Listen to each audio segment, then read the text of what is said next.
Esta primavera, florescemos juntos.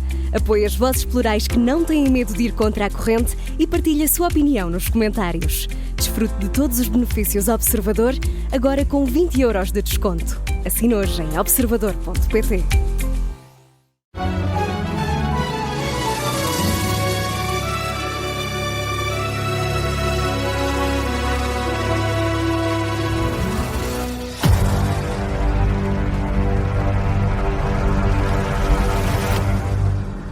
E já está aqui connosco o Pedro Jorge Castro, diretor adjunto do Observador, para o Esplendor e Infâmia desta semana. A semana passada tiveste folga, não foi?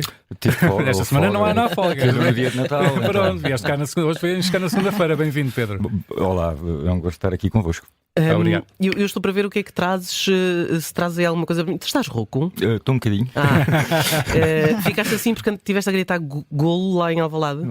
Não confirmas nem desmentes. Não, posso confirmar, sim. Não, eu sei que é ficar muito rouco para apenas um golo, mas foi um golo muito importante. Ok.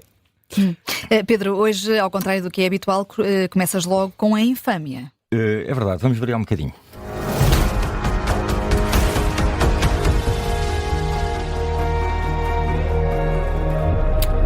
Ora, e Pedro, na Infâmia queres falar do caso Hélder Rosalino, a polémica que tem animado este fim de ano político.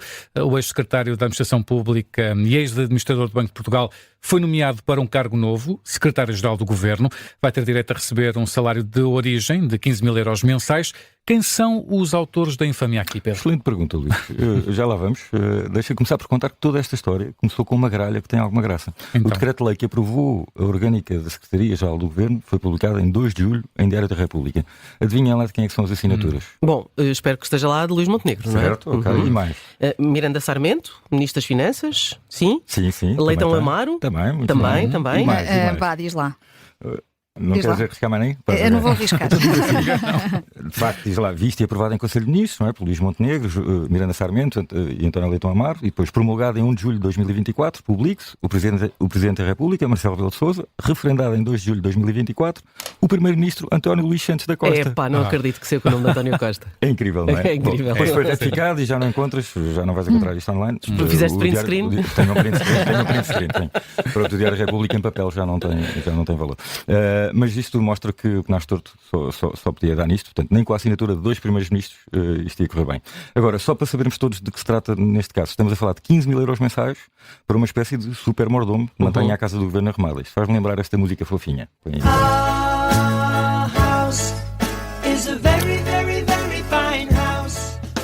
Uma música de embalar, caseirinha, que acompanha bem os argumentos que temos ouvido ao PSD para justificar esta nomeação por este valor.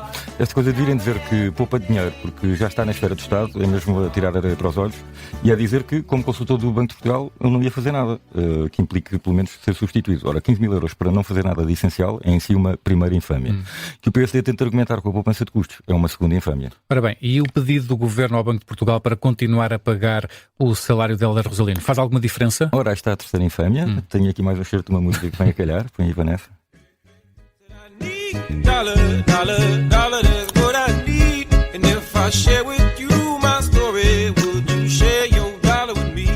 Pois é, a Anitta Dólar. Isto podia ser cantado por Hélder Rosalino para Luís Montenegro e por Luís Montenegro a Mário Centeno. Primeiro, Rosalino. Eu percebo que é difícil deixar um salário de 15.000€ para ir servir a causa pública, mas Hélder Rosalino já fez algo parecido no passado, portanto, durante o governo de Passos Coelho.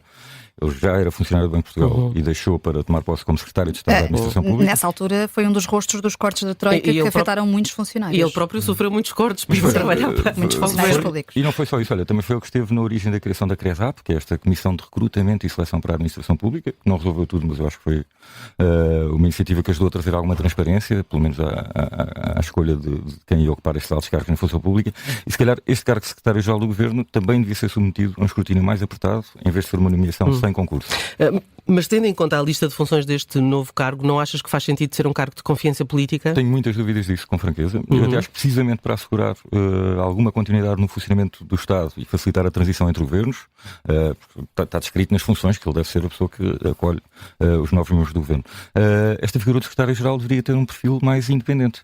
Claro que é um lugar de muita responsabilidade, com acesso a muita informação, mas em vez de ser uma espécie de último governante da hierarquia, Eu acho que devia ser talvez encarado como o primeiro funcionário público. Então, mas Pedro, este caso não é comparável ao de Paulo Macedo. Ele foi nomeado diretor-geral de impostos em 2004 por Manuela Ferreira Leite, na altura no governo de Durão Barroso, e foi autorizado a continuar a receber o salário do BCP na altura de 23 mil euros. Pois é, estamos todos a falar de Paulo Macedo outra vez, o que mostra o quão raro é uma situação destas. Não é? Uma questão de princípio, eu acho, é se devemos ter na esfera do Estado pessoas a ganhar mais do que o Presidente da República. Outra diferente é que funções é que justificam isso.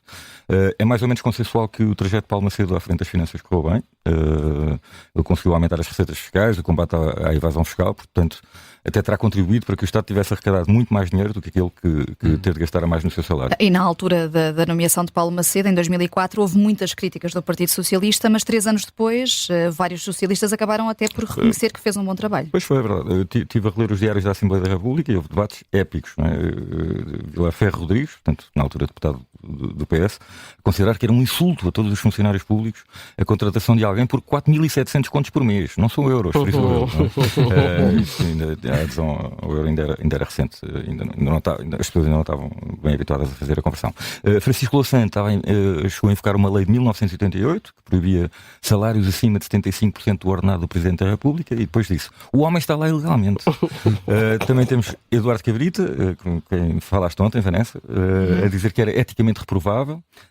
Manuela Ferreira Leite chegou a pegar-se com Eduardo Cabrita e acusou de não fazer o seu trabalho, e perguntou porque é que se preocupava tanto com os ordenados dos outros em vez de começar a preocupar-se com o seu próprio ordenado. Isto depois levou António José Seguro a sair em defesa de Eduardo Cabrita e de todos os deputados daquela casa que tinham sido ofendidos pela Ministra. A Ministra das Finanças justificou na altura a contratação por este valor, dizendo que a Direção-Geral de Impostos era a maior empresa do país. E Eduardo Cabrita diz agora, nessa entrevista que estavas a referir, que esta lei foi feita mesmo à medida de Hélder Rosalino. Em 2007, quando Paulo Macedo deixou o cargo, a posição do PS sofreu uma ligeira alteração. Sim, e já estava José Sócrates no governo. Ora, logo no início do governo de José Sócrates, quando era ministro Campos e Cunha, aprovaram uma lei que ia nesse mesmo sentido, proibir que houvesse pessoas a receber mais do que o primeiro-ministro na esfera do Estado. Mas depois, quando chegou a altura de renovar ou não a Comissão de Serviço de Paulo Macedo, houve outra vez um enorme debate no Parlamento. Obviamente Paulo Macedo não ia continuar se tivesse que abdicar do salário.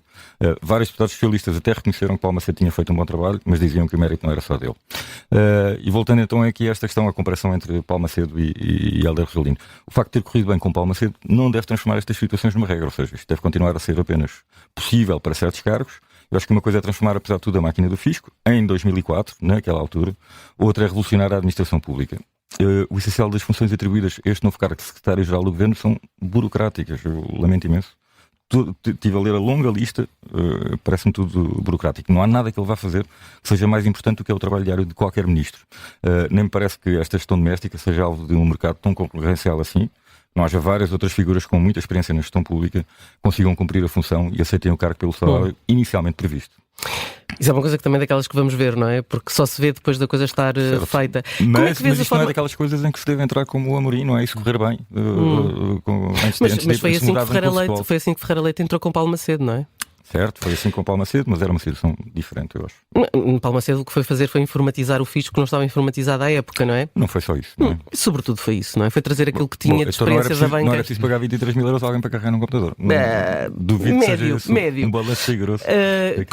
Como é que vês a forma como o Governo alterou o diploma para permitir que Hélder Rosalino fique com o salário do Banco de Portugal? Pois essa é talvez a infâmia maior dentro desta infâmia. Estão a desenhar um organismo novo de raiz, publicaram a legislação há 6 meses e agora na véspera da nomeação alteram a lei de propósito para favorecer uma pessoa. É até um duplo favorecimento na forma como a lei está escrita, porque lhe permite receber o que recebia enquanto administrador, ao contar com os vencimentos do ano anterior, em vez de ser um vencimento de consultor, que eu presumo que seja mais baixo, para ser tão dispensável, e não implicar qualquer acréscimo de custos. Bom, mas talvez o pior ainda seja, quanto a mim, a indiferença e a insensibilidade. Eu acho impossível que num governo com tanta gente, com tanta experiência política, pelo menos ali na cúpula, que não tivessem percebido logo a polémica que tudo isto ia causar, e que ninguém se tenha sentido incomodado com esta entrada de um super mordomo a ganhar tanto dinheiro a mais do que os próprios ministros. Mesmo assim deixaram avançar isto alegremente. Eu duvido muito que tivessem feito isto num contexto mais perigoso politicamente, por exemplo, antes da aprovação do orçamento, quando ainda não era garantido que o governo podia continuar mais um ano e meio. Assim, isto na verdade faz temer o pior em relação a uma certa forma altiva como o governo de Luís Montenegro vai encarar os próximos tempos.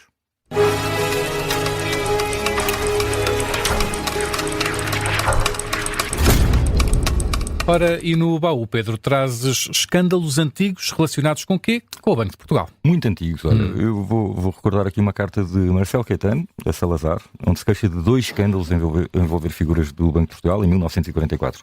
Marcelo Caetano era então Comissário Nacional da Universidade Portuguesa, portanto, isto estamos a falar 20 e tal anos antes de ele próprio ser Presidente do Conselho. Escreveu então a Salazar a queixar-se de que quem põe e dispõe nos bastidores são os homens de negócios, os homens do dinheiro. Referiu-se expressamente a um escândalo de Álvaro de Sousa. Álvaro de Sousa era um dos melhores amigos de Salazar, foi sócio maioritário do Banco Fonseca, Santos e Viana e ao mesmo tempo vice-governador do Banco de Portugal durante quase 30 anos em simultâneo. Ora, em 9 de novembro de 1989, numa reunião a sós com Salazar, ele fez um negócio em que ignorou o claro conflito de interesses em que estava. Ele sabia que estava iminente a valorização do escudo em relação à Libra e então o seu banco vendeu ao Banco de Portugal, portanto ele estava nos dois, uma pequena fortuna da moeda britânica, ou seja, aproveitou as últimas horas para evitar um prejuízo que acabou por afetar o Banco de Portugal. Marcelo Caetano, nessa carta, refere também ainda outro escândalo a envolver Francisco Meira, que também era administrador do Banco de Portugal, e escrevia: vamos deixar essa gente que só pensa em dinheiro e interesses continuar a desacreditar-nos? Eu creio que não se pode continuar a deixar essa gente à solta. O que é que Salazar respondeu? Isso é que... Não sei, não te consigo.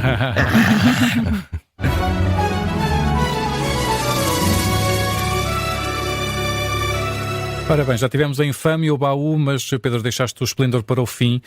Queres falar de uma figura, Jimmy Carter, presidente dos Estados Unidos entre 1977 e 1981, morreu ontem, tinha 100 anos. Vamos começar com música. Just can't wait to get on the road again. The life I love is making music with my friends. And I can't wait to get on the road again. Ora, On the Road Again, do Willie Nelson. Esta é uma das músicas favoritas de Jimmy Carter, apelidado por muitos como o melhor ex-presidente que a América já esteve. De facto, o cargo dele, o mandato dele não foi fácil, teve várias atribulações e, portanto, não se pode dizer que tenha tido uma tarefa fácil, mas a forma como foi reconhecido depois disso, depois do exercício do cargo, todas as missões que teve e que desempenhou e que aceitou desempenhar, a maioria em prol da paz, e que mereceram precisamente também o Nobel da Paz em 2002, tanto tempo depois de deixar o cargo, portanto quase 21 anos, e também a vida longa que ele teve, não é? Com 4 filhos, 11 netos, e viver até aos 100 anos, embora ele tenha atravessado os últimos tempos com problemas graves de saúde, mas uma vida longa até aos 100 anos, olha, ainda conseguiu este ano ir com a Kamala Harris, não é? Votar, não é? De braço dado, não é? Bom, e na morte é elogiado pelos presidentes republicanos e democratas, quase com igual enlevo, embora o Trump seja mais um elogio a si próprio pela dificuldade de aceder ao clube restrito de presidentes. Mas uma vida tão longa e, sobretudo, com tantas missões depois de deixar o cargo de presidente dos Estados Unidos, acho que é um motivo mais do que válido para este esplendor. Bom, e vem aí um novo ano, e, portanto, este é o último esplendor de 2024. E eu aproveito então para vos desejar a todos que no próximo ano 2025, bom, que haja muito esplendor, pouca infâmia. Sim, mais esplendor do que infâmia, por favor. Mas sem infâmia não há programa, portanto tem que haver das duas coisas. E muito baú também, muito baú. E tu vais conseguir ir aí buscar grandes histórias. Pedro, bom ano para ti também. Bom ano. Obrigado.